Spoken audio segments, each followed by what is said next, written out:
ada sepatu apa namanya Nike, beli beli pakai koinnya mana tadi.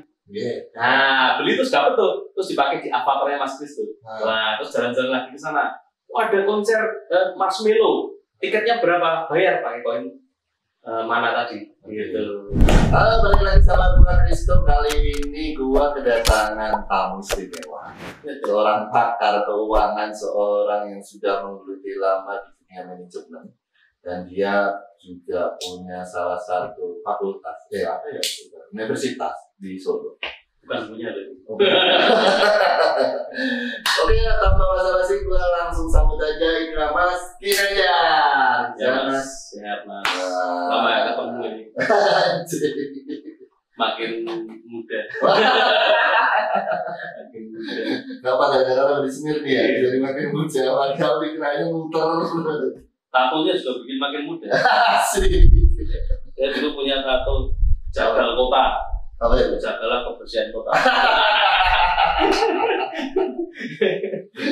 Oke, Mas Ginanjar. Siap. Basicnya Mas Ginanjar sendiri apa sih Mas? Apa ya basicnya ya? Basicnya. Kalau gua sih mengenal Mas Ginanjar sosok seorang ahli di bidang keuangan.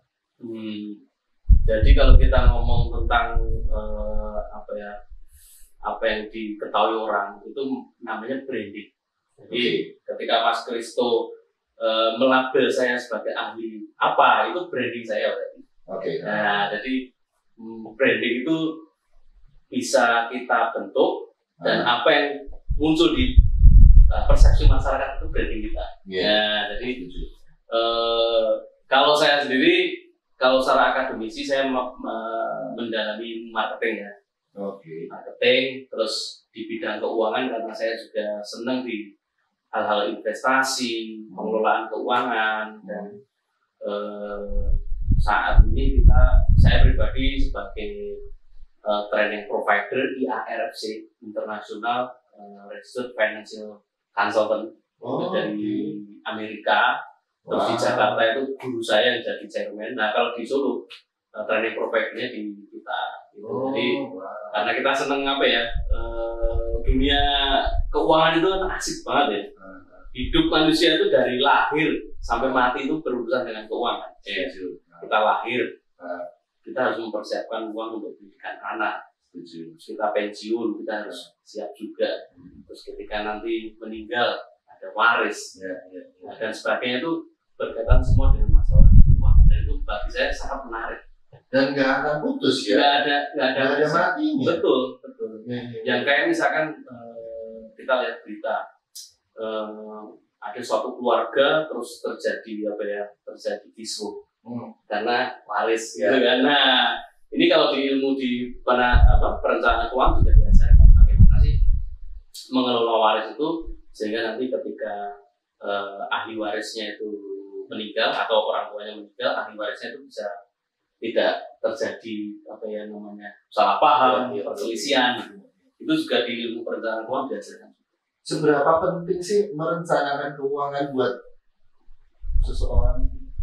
Gini, kalau kita lihat ya, misalkan kita bekerja gaji kita 5 juta, kan cenderung sekali kita itu tahu bahwa dengan adanya gaji 5 juta itu kita bisa katakanlah ya, nyicil rumah 2 juta, terus nyicil mobil atau motor 1 juta, 2 juta untuk hidup. Sebenarnya hal-hal semacam itu kita belum pikirkan ketika nanti kita butuh pendidikan untuk anak. Uang itu dari mana?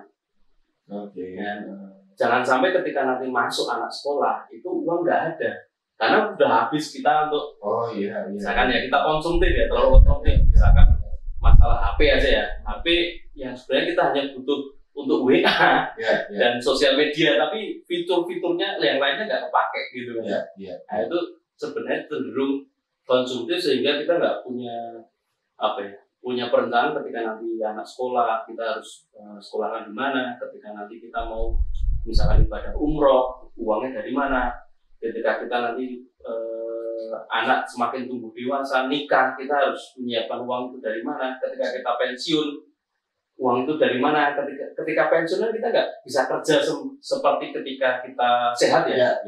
Padahal kita sudah nggak kerja, anak juga masih ikut ikut kita misalkan. Nah ini perlu adanya perencanaan keuangan sehingga ketika nanti waktunya datang itu kita sudah punya perencanaan keuangan yang bisa kita nikmati gitu. Ada rule tersendiri nggak maksudnya lu tuh harus nyepen uang sekian persen atau nabung sekian persen? Ilmu perencanaan keuangan itu sangat custom ya, tailor Pak. Jadi masing-masing orang tuh mungkin beda-beda. Ada yang orang bisa menabung lebih banyak karena pendapatannya juga gede gitu kan. Tapi ada yang pas-pasan sehingga kita nggak bisa mematok idealnya untuk untuk biaya hidup sekian, untuk nabung atau invest sekian, untuk apa sekian itu nggak bisa matok. Tapi kalau minimal katakanlah kayak menabung gitu ya, investasi ya 10% dan itu dilakukan di awal. Jadi ketika menerima gaji itu langsung disisihkan untuk ditabung atau diinvestasikan. Nah, tapi kan di kita kan banyak orang melakukan menabung karena kalau sudah ada sisa baru ditabung gitu kan, dan itu pasti tidak jadi sisa karena habis. Tapi ada kan Mas orang yang gua nyepen setelah gajian gua spend nih, tarik dulu masuk ke tabungan 10%. Tapi gatel kan, ketika udah kepepet nih, masih ada tabungan ambil gitu. Nah, jadi tabungan buku tabungan dan buku dana darurat itu kita pisahkan. Dana darurat itu kita siapkan dulu. Katakanlah misalkan 3 kali gaji kita, misalkan gaji kita 5 juta, berarti 15 juta kita siapkan untuk dana darurat. Yang lain setelah dana darurat terpenuhi, setiap bulan kita sisihkan itu masuk ke tabungan. Jadi ketika ada apa-apa ngambil dari dana darurat, bukan dari tabungan, bukan dari investasi. Gitu. Misalkan ternyata ada ada sakit gitu ya misalkan ya, semoga nggak terjadi, habis 2 juta, ambil dari dana darurat, bukan dari tabungan investasi. Tetap investasi tetap aman ya. Tetap aman. Makanya kalau misalkan tidak ada dana, kalau ada dana darurat tapi kalau nggak ada yang namanya proteksi asuransi. Gitu. Jadi kita proteksi ketika darurat terjadi, sakit dan sebagainya, kita di-cover oleh asuransi. Berarti jauh lebih aman juga daripada kita nabung di deposito ya? Nah, setelah kita tabung, kalau kita cuma nabung kan uang akan termakan namanya inflasi. Ya. Inflasi. Nah, kalau mau investasi, instrumennya banyak banget nih. Mulai yang paling banyak dilakukan orang, yang paling aman lah ya, kita ngomong paling aman adalah deposito. Ya, deposito. Terus naik lagi misalkan ke obligasi, naik lagi ke reksadana, naik lagi ke saham, naik lagi ke saham Amerika misalnya, naik lagi ke kripto dan sebagainya. Jadi instrumen keuangan banyak sekali, gitu. Dan kadang itu harus mengikuti profil risiko kita. Misalkan ada orang yang deg-degan ya, aku punya uang tapi takut kalau hilang.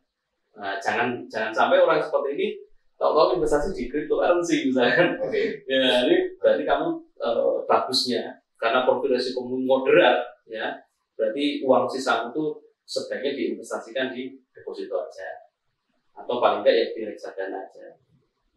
Untuk orang yang notabene pas-pasan dengan gaji yang stres, dengan standarnya orang maksudnya dengan gaji seumpamanya 5 juta, 3 juta. Itu apakah mereka juga bisa bermain deposito juga Mas atau bisa investasi? Kalau di reksadana tuh investasi reksadana tuh bisa mulai dari kalau 50.000. Nah itu bisa.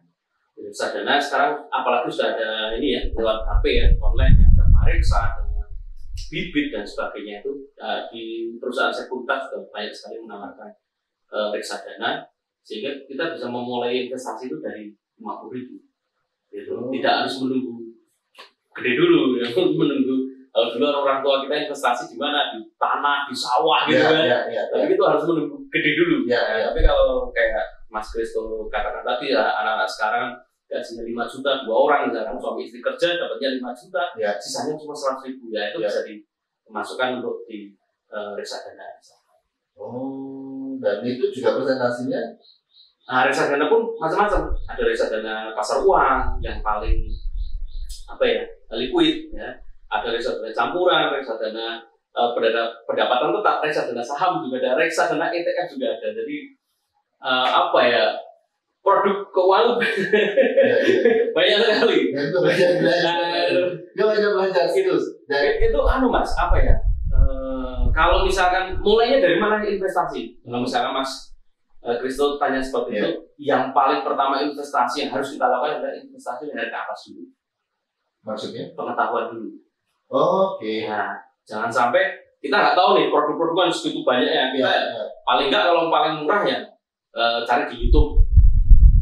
Ketik reksadana itu apa gitu kan, jenis-jenis reksadana, resiko investasi itu apa. Tapi kalau misalkan beli buku, itu kan juga mengeluarkan uang, atau ikut kelas, ya, atau konsul ke perencana keuangan misalkan, itu juga bisa. Sehingga jangan sampai ketika pengetahuan kita terhadap sesuatu produk itu minim, tapi kita nekat tuh masuk ke produk itu. Nah, itu yang bisa menjerumuskan kita.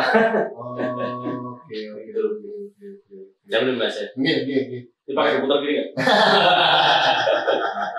Jadi tegang ini. Dan jujur gue banyak banget yang belum gue tahu tentang keuangan karena memang basic gue bukan keuangan.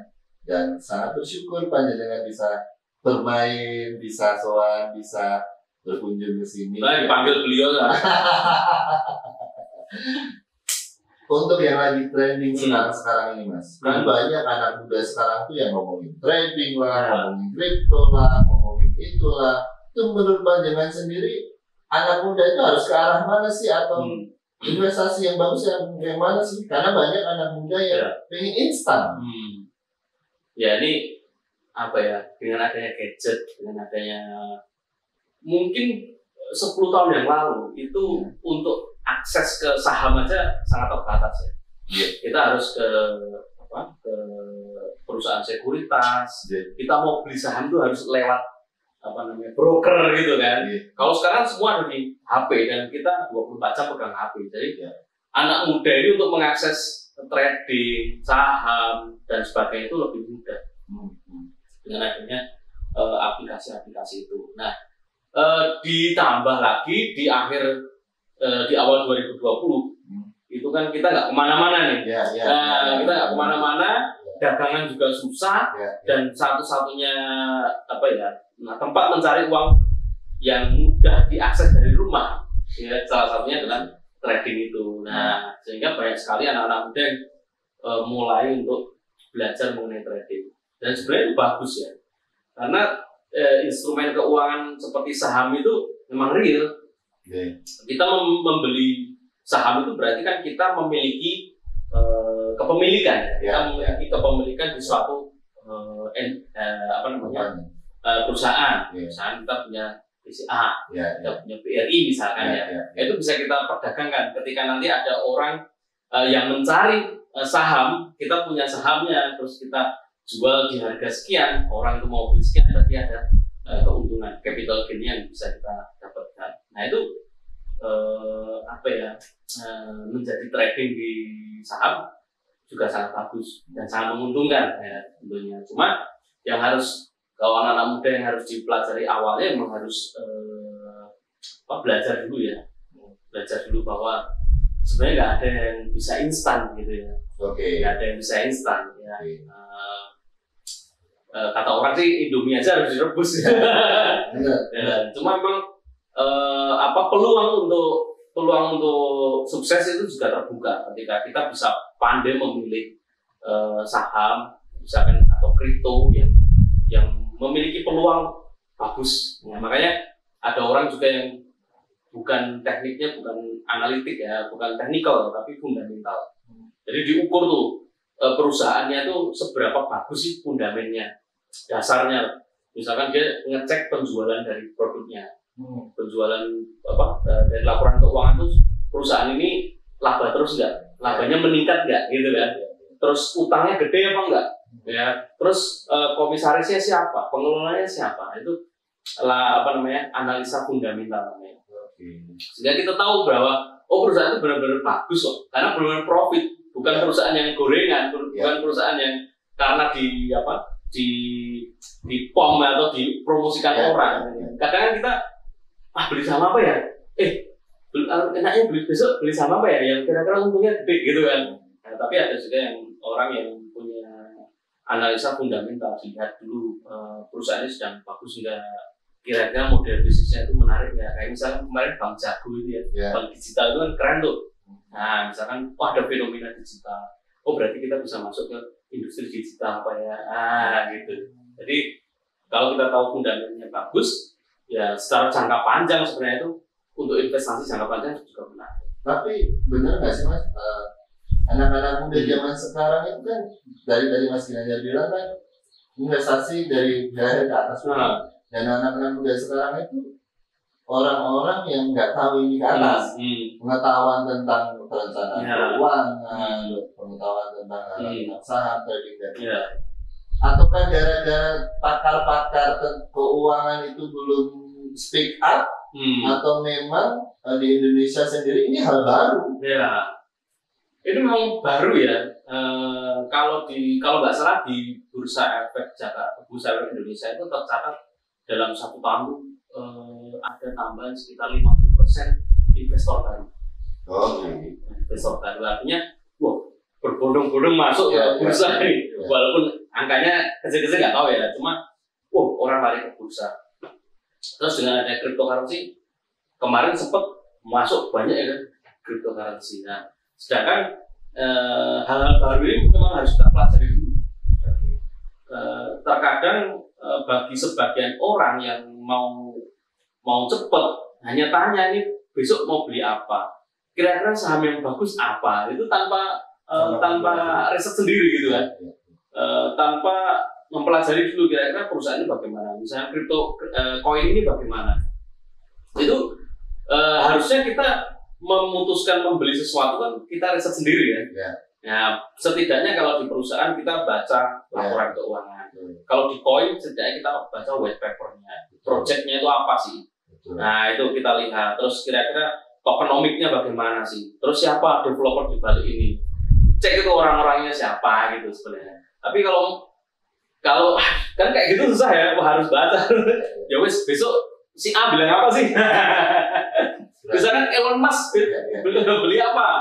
Si A beli apa? Misalkan gitu kan. Cenderung kita masih mungkin karena ini early ya. Jadi orang pokoknya ikut. Nah, mungkin besok 5 tahun, 10 tahun yang akan datang orang sudah mulai care. Saya harus riset dulu sebelum membeli. Berarti ini masih dalam tahapan proses mereka. Ya, 2020 ini lagi orang. Ya, berarti masih 2 tahun, 2 tahun, dan sementara ini mereka masih mengandalkan sosok yang yang disukseskan itu ya. Betul. Ada orang istilahnya bandarmologi juga. Ini bandar, oke, maksudnya kalau bandar itu lagi beli sama apa kita ikut, itu juga ada namanya bandarmologi. Kalau di kripto ada wheels, ada pembeli berapa sih, misalkan koin ini habis dibeli sekian juta sama wheels, sebutannya wheels ya, paus gitu ya. Dia punya kekuatan uang banyak terus beli koin ini. Nah, kita ikut tuh. Kalau kripto sendiri menurut panjenengan gimana? Nah, kripto seperti saham ya, artinya ada yang punya teknologi, ada yang punya ekosistem, ada yang punya aplikasi, ada yang punya game, ada yang punya manfaat sendiri-sendiri. Tapi ada juga yang koin namanya kita sebut, kalau di dunia kripto kita sebut koin micin. Nah, koin micin, koin yang nggak tahu ini dan nggak listing, misalkan kayak exchanger kayak Indodax, toko koin itu nggak listing di situ. Karena apa ya? Karena ini koin yang cenderung masih murah, proyeknya belum jelas, tetapi kemungkinan kalau naik banget gitu, kalau turun ya turun banget. Nah, itu kalau teman-teman yang pemula sebaiknya ya beli di exchanger yang sudah diawasi di Indonesia ya, kayak Indodax, toko koin ya, toko kripto, terus Pintu dan sebagainya. Koin-koinnya dari situ, gitu. Itu yang sudah diperjualbelikan di exchanger. Ya. Ada juga exchanger luar. Nah, gitu. Kalau mau belajar ya belajar dulu di koin-koin yang ada fundamentalnya. Yang paling enggak 10 atau 20 koin teratas dulu deh gitu. Dan koin-koin itu bisa diaplikasikan dengan cara mau game terserah. Jadi ada project koinnya misalkan Decentraland atau Mana. Koinnya namanya Mana. Koin Mana ini koin Mana ini dipakai di game Metaverse namanya Decentraland. Nah, di Decentraland itu orang mau masuk ke sana itu bikin avatar. Misalnya Mas Kristo ya ada rewardnya, terus pakai baju singlet itu, terus pakai sepatu kayak ini gitu kan. Itu masuk ke dunia Metaverse itu. Nah, masuk ke sana. Terus jalan-jalan nih Mas Kristo. Terus di sana ada toko Nike misalkan ya. Oh, masuk ke sana, ada sepatu digital. Tadi kan Mas Kristo pakainya cuma sepatu yang gratis kan dari game itu. Mau mengupgrade nih. Oh, ada sepatu Nike, beli nah beli pakai koinnya Mana tadi. Nah, beli terus dapat tuh, terus dipakai di avatarnya Mas Kristo. Nah, terus jalan-jalan lagi ke sana. Oh, ada konser Marshmello. Tiketnya berapa? Bayar pakai koin Mana tadi. Gitu. Jadi project gamenya ada, koinnya juga jadi laku karena memang gamenya dipakai orang. Gitu. Salah satu metaverse terbesar yang sering dipakai di Decentraland, Sandbox itu yang sering dipakai. Di Decentraland itu sudah DJ Marshmello menggelar konser di situ ya. Terus DJ siapa yang gambarnya tikus itu di sana. Terus kemarin ada yang nikah di Metaverse juga. Berarti memang dunia Metaverse itu memang kedepannya bakalan rame ya? Ya, jadi dunia Metaverse itu sebenarnya kayak sosial media gitu ya. Tapi ini lebih ke virtual reality, jadi kita masuk ke sana dan ketemu orang dari manapun, kerasa seperti kita deket gitu. Terus masuk ke situ, terus nanti dia beli apa, beli topi, beli apa, terus ada melakukan tugas apa, ketemu siapa di situ, ngobrol. Di Decentraland tuh avatar kita juga misalnya ketemu orang ya, kita open mic itu kayak ngobrol, ya. Kita main di komputer tuh kayak ngobrol. Siapa kamu, namamu siapa? Dan memang ke depan ada arah ke sana. Sudah dimulai di Decentraland yang paling rame ya. Sandbox mulai, terus ada Nextdoor. Kalau metaverse-nya Facebook Meta itu belum terbentuk ekosistemnya. Maksudnya lahan metaverse-nya belum ada. Tapi kalau Decentraland paling rame Decentraland Sandbox gitu. Karena di Decentraland avatar kita, terus orang mau bikin acara apa di sana sudah bisa. Beli tanah di sana juga bisa. Beli tanah, terus kita cari NFT bentuk rumah, kita tempelin rumah di situ. Kita beli mobil dalam bentuk NFT. Jadi nanti mungkin orang kayak misalnya Ducati, Mustang, terus apa lagi Ferrari itu bikin NFT yang bisa dipakai di Decentraland itu, di game. Dan hanya orang-orang yang bermain itu yang nanti yang gitu. Dan seberapa gede peluang itu untuk karena kalau gamenya itu dipakai banyak orang, koin yang bernama Mana tadi makin laku, harganya makin mahal gitu. Tapi kalau nanti ada yang bikin metaverse lagi dengan koin yang berbeda lagi karena dia pengembangnya developernya beda, ya ibaratnya kayak WhatsApp ini kan kita banyak pakai, walaupun ada Telegram, orang tetap paling banyak ekosistemnya udah jadi, gitu kan. Jadi orang malas mau ke Telegram, mau WhatsApp sudah. Nah, jadi yang rame di mana? Nanti metaverse itu yang rame di mana? Yang bisa membuat harga koinnya, karena currency itu kan digunakan untuk game itu. Hanya di game itu currency yang dia bikin tuh, semakin banyak orang yang pakai, semakin mahal harga currency-nya. Mungkin sekarang 1 banding katakan 1 Mana 20 juta misalkan, kita beli 0,00 bisa dipakai berapa? Tahu aku ini pengalaman. Coba Mas, cobain. Kalau ada komputer di Decentraland gratis, bisa bikin avatar di situ dulu, terus lihat-lihat gratis bisa. Cobain. Kalian harus buat itu. Tapi harus punya bikin wallet dulu di MetaMask. Jadi karena kripto itu kan dijual belikan di exchanger. Ya. Nah, terus dompet kita Hah? itu kita bisa bikin di MetaMask, aplikasi ya namanya MetaMask, ada Trust Wallet, ada SafePal dan sebagainya. Yang paling sering dipakai adalah MetaMask itu. Jadi bikin dompetnya dulu, walaupun nggak ada uangnya, ya. Bikin dompetnya dulu, nanti dikonekin di sentral itu bisa masuk. Apakah kita harus tahu dana dulu juga itu? Enggak. Jadi dompet kayak apa ya? Kayak GoPay, ya. Kayak OVO, kita bikin OVO-nya dulu. Terus kita masuk ke Grab gitu kan. Nah, itu juga kita bikin MetaMask-nya dulu, terus masuk ke Decentraland. 0 rupiah pun bisa untuk masuk doang ya. Tapi kalau nanti misalkan mau beli, ada konser, ada apa, baru kita harus ngisi transaksinya itu. Oke, transaksi pakai uang real ke digital. Jadi uang kita transfer ke exchanger, misalnya Indodax masukin ke MetaMask digunakan di Decentraland. Oke, berarti kalau salah alamat, jadi dompet kita tuh ada alamatnya panjang 16 atau berapa ya, 20 itu. Salah satu hilang uang kita dulu. Makanya hati-hati. Ya. Nah, gue lagi tertarik sama dunia NFT. Dunia yang aku masih awam, sangat awam dan buta. Sampai segitunya Gozali itu cuma foto aja bisa sampai segitu laku ya? Segitu lakunya. Sampai sebenarnya tuh. Sampai berapa MM ya? Iya, MM-an ya kan. NFT itu suatu seni yang bisa kita jual, karena satu seni, satu karya itu satu address atau satu apa ya, kepemilikan addressnya itu. Jadi walaupun itu di capture, di screen capture gitu, kita punya nih, itu nggak asli. Ya. Taunya karena ini blockchain. Blockchain itu kan harusnya pakai ini ya, pakai komputer gitu ya.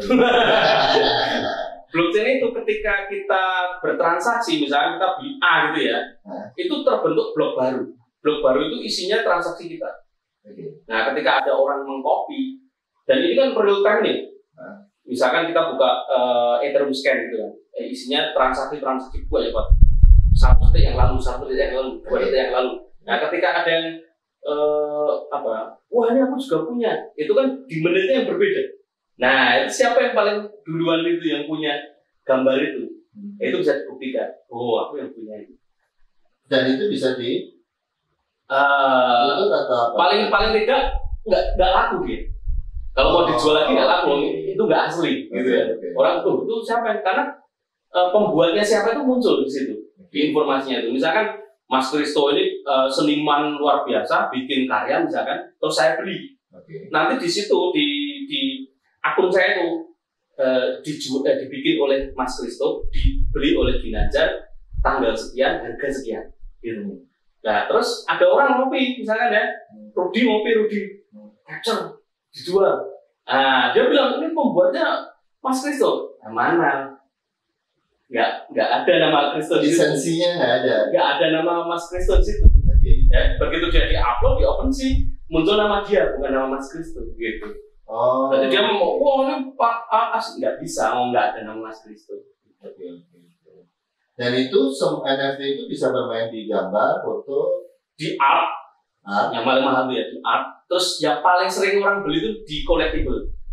Collectible itu ya apa ya? Dulu pernah dulu waktu SD kartu NBA. Nah, jadi kartu NBA siapa itu kita koleksi kan. Nah, itu namanya collectible. Jadi kayak avatarku itu, yang gambar macan itu collectible. Jenisnya bukan art. Collectible itu dia bikin macan pakai baju ini, macan pakai pakai topi ini, collectible. Jadi beda gambar dengan beda baju, beda topi gitu, yang bisa dikoleksi orang gitu. Nah itu yang paling mahal. Saya lupa namanya, CryptoPunk kalau nggak salah, CryptoPunk. Terus kemarin Messi itu Neymar Junior itu beli 3 miliar satu gambar collectible itu. Karena ya kayak artis gitu Mas, ya kayak misalkan jenengan Mas Kristo seniman terkenal bikin gambar, orang tahu Mas Kristo gitu kan. Oh, gambar apa aja laku, dijual pasti laku nih. Dan orang tahu kalau yang gambar Mas Kristo itu harganya sekian gitu. Gitu. Berarti bisa juga bermain branding dong. Bisa di sosial media misalkan ya. Jadi kita lihat NFT itu kita juga ngecek sosial medianya Mas. Oke. Misalkan ya NFT si A gitu ya, misalkan artis Mas Kristo, kita lihat di sosial media seberapa besar komunitasnya. Oke. Terus kira-kira di situ rame nggak sih orang yang memperbincangkan itu ya gitu. Mas Kristo tuh siapa sih? Artis kayak apa sih? Mas Kristo tuh pernah didatengin Mas Gibran misalkan. Wah itu jadi brand yang bagus kan misalkan. Nah itu bisa dibangun di situ terus baru masuk ke kayak misalkan Ghazali kan dari kita tahu siapa Ghazali. Iya. Membuka cuma gini doang. Iya. Ganti-ganti gitu. Iya. Tapi karena ada Arnold misalkan. Berarti seorang Arnold aja menghargai karya dia, gitu kan? Wow, berarti ini ada peluang nih, harganya naik nih. Sih. Nah, awalnya kan diperkirakan si Ghazali ini 45 miliar gitu kan? Enggak, dia dapatnya cuma 1,5 itu. Karena satu gambar dia jualnya cuma 100.000 kan? Nah, yang beli di dia 100.000 terus dijual 1,5 itu yang untungnya banyak. Iya. Pembeli pertama itu Iya. pembuatnya ya dapatnya 1,5 itu 100.000 kali berapa gambar itu. Gitu. Dan itu hanya sekedar bentuk gambarnya atau ada fisiknya? Sekarang ada artis-artis yang mengkolaborasi offline dan online. Jadi ketika beli NFT dapat fisiknya. Ini dengan sistem kayak gini lebih karena dapat fisiknya. Orang dapat fisik kan benar ya.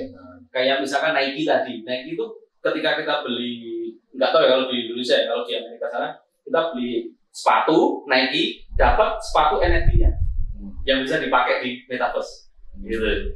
Kita beli sepatu beneran itu terus dapat NFT-nya. Nah, mungkin nanti ke depan kayak Gucci, LV gitu ya, jual tas tapi dapat tas bentuk NFT gitu kan masih oke lah ya, karena ada fisiknya. Tapi kalau bener-bener itu doang kan kita juga mikir.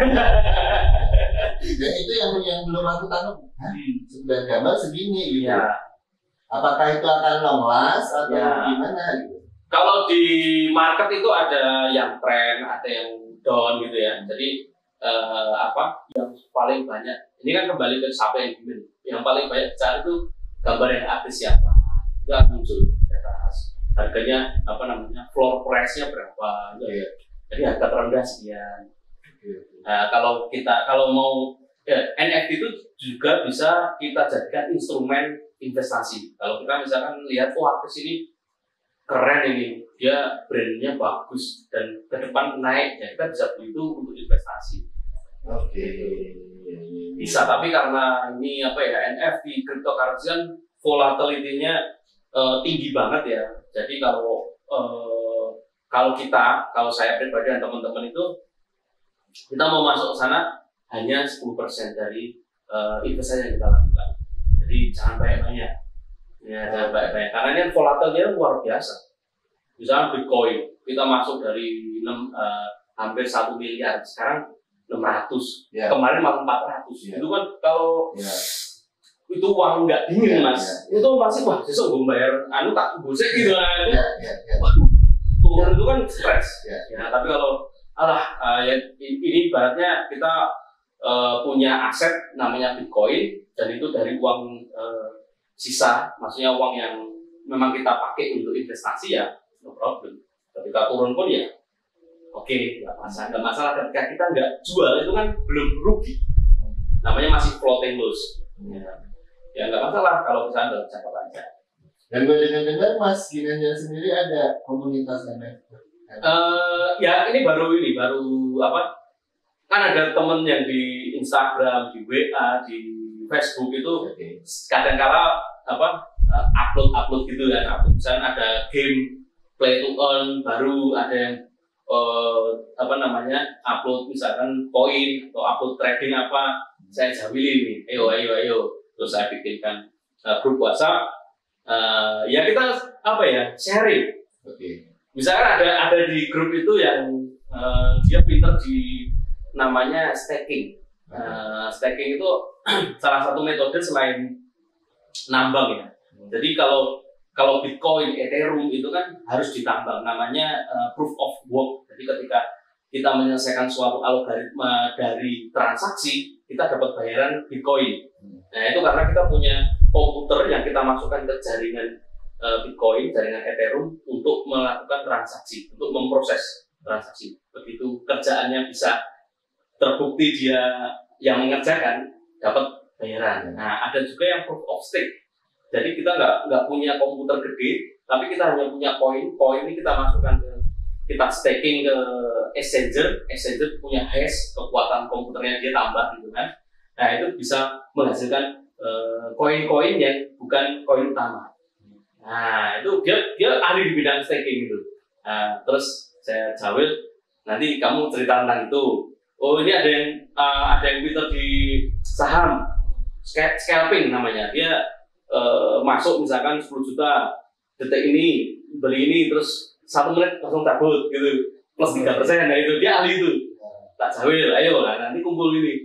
Nah kamu pinter mau apa kamu ngomong. Jadi belajar bareng. Komunitas belajar bareng. Dan guys kalian yang punya karya-karya yang sudah masuk NFT, gabung ke Mas Ginanjar biar beliau nanti yang mengatakan, kalau nggak salah udah ada karya yang selling ya Mas ya? Yang Mbak? Yang karya yang NFT itu? Maksudnya yang karya dari beberapa orang? Oh kalau yang itu kita menawarkan ke teman-teman apa ya artis seniman ya, seniman yang karena kalau mau bikin dompet sendiri, mau membuat akun di marketplace itu kan susah. Nah, kalau misalkan ada contoh ada produknya, nah silahkan nanti bisa kita bantu di aplikasi itu. Jadi nggak perlu susah-susah bikin sendiri gitu. Oke, dan itu terbuka laku berapa bisa dilihat. Jadi nggak mungkin ini laku sekian terus tak lapor kayak, tapi cuma sekian nggak bisa lihat tuh lakunya sekian. Dan apakah itu pengaruh dari besarnya komunitas, pengaruh dari besarnya branding, gimana cara kita nge-branding itu berarti sangat berpengaruh ya. Untuk NFT itu emang paling tidak kan artisnya, terus demand-nya itu banyak nggak sih orang yang butuh gambar itu dan menganggap gambar itu koleksi seperti itu bisa menjadi investasi. Nah itu semakin banyak demand-nya berarti semakin tinggi harganya. Dan nggak bisa ditebak. Ini bukan tebak-tebakan. Jadi dianalisa. Dianalisa aja. Mirip ya tebak mana. Maksudnya kalau ukuran kita kan lihatnya dari cat ya. Maksudnya di OpenSea itu yang paling ramai itu gambar apa itu ada informasinya itu. Yang ramai apa, yang trending apa itu ada informasinya. Sehingga kita bisa kira-kira ya menurut data ini lagi trending. Kalau kita masuk sekarang kira-kira lagi peluangnya bagaimana? Nah, peluangnya besar nggak? Kalau sejauh ini saya membeli NFT kalau untuk collectible item itu ya untuk koleksi doang. Nah, jadi saya beli 100.000 satu gambar itu yang tak pakai buat avatar itu, terus tak jual di harga 300 gitu. Tapi kita open doang. Kalau ada yang beli ya monggo, kalau enggak ya belum laku gitu. Berarti tergantung siapa yang mau beli. Ya betul. Misalkan dari artis dengan bikin ini ya, saya beli, terus saya jual lagi nih. Kalau ada yang mau beli, kan cuma barangnya cuma di saya. Nah orang mau nggak mau, kalau mau barangnya Mas Kristo punya di saya. Oh, jadi juga peluangnya juga gede juga ya. Para seniman kolektor itu ada di sini. Barang seni laku itu bisa, lagu juga bisa. Musik, misalkan Mas Kristo bikin instrumental gitu ya, instrumen untuk kalau sekarang kan vlog itu kan ada instrumen, nah bikin instrumen apa terus dijual di situ. Gitu. Jadi banyak peluang dari duit ya. Sebenarnya banyak, cuma tinggal kita tuh bisa laku atau enggaknya gitu loh. Kan semua berarti tergantung branding. Iya, betul. Dan zaman sekarang untuk memviralkan sesuatu, nah ini pakarnya sangat gampang. Jadi kayak pakar media Dan berarti emang harus ketemu sama orang yang seperti ini. Dia bagian apa, kita bagian naik, dia bagian apa, kita bagian naik, gitu doang. Jadi ini nanti. Terakhir Mas. Ya, siap. Menanggapi hal-hal yang lagi ramai sekarang. Waduh, ini Kan ada yang lagi ramai itu tentang apa itu binari, tentang yang orang sampai loss sekian M. Itu sudut pandang panjenengan sebagai pakar keuangan gimana sih? Sebenarnya mau gimana pun itu ada risikonya ya. Artinya kita di saham juga ada risikonya, kita di cryptocurrency juga ada risikonya. Binary option itu juga salah satu opsi untuk bisa mencari uang ya, mencari uang. Nah, dari banyaknya opsi atau instrumen atau ibaratnya disebut cara ya. Sebenarnya mau nggak mau kita harus belajar dulu. Ya, belajar dulu ini apa sih? Ini produk apa? Karena kalimat bisa ditempelkan dimanapun itu artinya bisa beda gitu ya. Misalkan saya ngomong kalau belajar itu belajar bentuknya apa kan macam-macam ya. Trading itu bentuknya apa kan macam-macam ya. Nah, kita harus tahu apa yang di trading kan. Ya, ketika kita bilang trading berarti apa ini? Apakah kita punya barang atau enggak? Nah, atau bagaimana? Nah, itu sebaiknya teman-teman tuh memperhatikan juga gitu kan. Terus peluang menangnya berapa, peluang loss-nya berapa. Dan sering sekali dimanapun instrumennya orang itu lebih siap untuk menang ya, daripada kalah ya. Nggak usah di situ, di bola aja kan gitu. Ketika kita fans klub kita menang itu lebih siap daripada klub kita kalah. Klub kita terdegradasi misalnya. Itu juga sekolah juga gitu. Kita siap dapat A tapi nggak siap ngulang. Nah, itu kita harus tahu produk-produk seperti binari, saham, kripto, NFT itu resikonya apa. Kalau saya bilang resiko dulu deh. Risikonya apa? Kamu berani, kamu bisa menerima risiko itu. Misalkan risikonya kalau gagal sekian gitu ya. Berani mau nggak menerima risiko itu? Kalau risiko itu mau dan apa yang kamu investkan itu nggak mengganggu hidupmu ketika itu terjadi apa-apa, is okay. Yang jadi salah kan ketika kita all in dimanapun itu.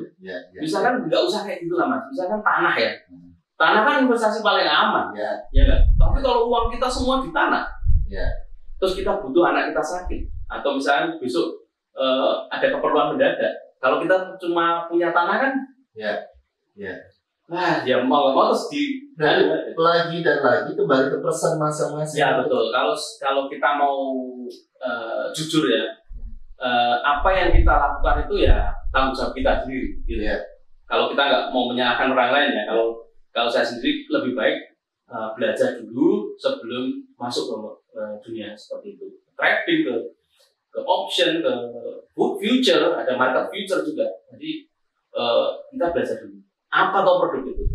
Terus resikonya apa? Jangan menangnya dulu ya. Jangan dapatnya apa tadi? Resikonya apa? Nah, resiko itu kalau kita paham, oke lah. Berarti silakan kalau mau menerima itu berarti kebijakan ditanggung. Karena baik di semua channel YouTube pun juga sekarang gitu Mas. Ketika memberi informasi, oh ada kripto ini, ada koin ini, ada project ini, pasti akan diakhiri atau diawali dengan DYOR, do your own research. Jadi apapun keputusan investasimu, apapun keputusan yang mau kamu beli atau kamu jual itu harus berdasarkan risetmu sendiri. Tapi yang paling enak itu apalagi ikut orang yang terlihat sudah berhasil, mobilnya 2 pintu, pick-up ya. Fungsinya flexing lah. Flexing itu dari dulu sudah ada. Misalkan aku ke tempat Mas Kristo bawa Lamborghini, pasti Mas Kristo omonganku apa percaya. Oh ini orang sukses. Tapi kan Mas Kristo nggak tahu itu sewa apa bener. Gitu kan itu. Terus saya menawari Mas Kristo, Mas bisnis ini Mas. ternyata sugih di sini ya. Dan itu yang sudah mendarah daging di Indonesia sendiri. Betul. Orang kan kadang melihat, ya mau nggak mau kan orang pasti melihat tampilan awal kan. Wah ini mobilnya ini, wah hidupnya gini. Apalagi di sosial media, wah makan aja di hotel terus gitu kan. Orang terkadang ya, aduh, lena ya, wah, oh enak ya hidup ini, apa sih bisnisnya, aku tak ikutan. Nah ini yang kadang terus jadi apa ya salahmu sendiri kan, kenapa kamu ngikuti aku gitu kan, ibaratnya. Berarti orang Jawa itu benar sawang sinawang ya. Sawang sinawang harus saling nyawang gitu. Wah. Buat untuk anak muda tentang keuangan. Apa ya? Cari uang itu susah. Ya, cari uang itu susah. Jangan terlalu mudah untuk menggunakan uang. Dengan apapun itu, dengan konsumtif atau berinvestasi. Karena mencari uang itu sudah susah. Jangan menghilangkan dengan cara mudah. Banyak yang nggak terpikir. Iya. Terlalu banyak anak muda yang sekarang tuh konsumtif. Ya. Pokoknya brand dulu, penampilan dulu, diain. Betul. Belakang-belakangnya keser-keser. Karena untuk menjaga omongan orang itu perlu biaya yang tinggi. Misalnya saya terlanjur orang itu tahu saya punya Ferrari. Saya naik mobil murah kan malu. Lah saya harus terpaksa, walaupun bisnis saya sedang jelek misalnya, saya terpaksa harus membeli Ferrari gitu kan, karena itu perlu nggak sih mas? Atau karena sebagian orang membeli omongan orang gitu mas. Misalkan ya, kalau bisnis lagi lesu, ya mau nggak mau aset kita kan kita kurangin dulu, biar bisnisnya bisa jalan. Misalnya kita harus punya karyawan misalkan, kan COVID ya mau nggak mau karyawan harus tetap digaji dong gitu kan. Tapi kalau orang lihat rugi, itu dia tuh bangkrut tuh mobilnya dijual lah gitu kan. Kalau kita dengerin kata orang kan, aduh aku rugi, kira aku rugi gitu. Tapi kalau ya kita nggak usah mendengarkan mereka, yang tanggung jawab kita misalkan mobil harus kita jual untuk bisnis terbancar kan wise juga, daripada wah jangan dong tak cari apa ya misalnya kan kasihan juga. Setuju. Thank you banget Mas Ginanjar sudah mau berkenan datang di studio ini. Dan banyak banget manfaat, banyak banget hal baru yang gue terima kali ini. Dan ini benar-benar murni baru tentang keuangan, dan gue benar-benar terdidik di sini dan bakal sharing. Oke, segitu dulu Pak Risto. Bye.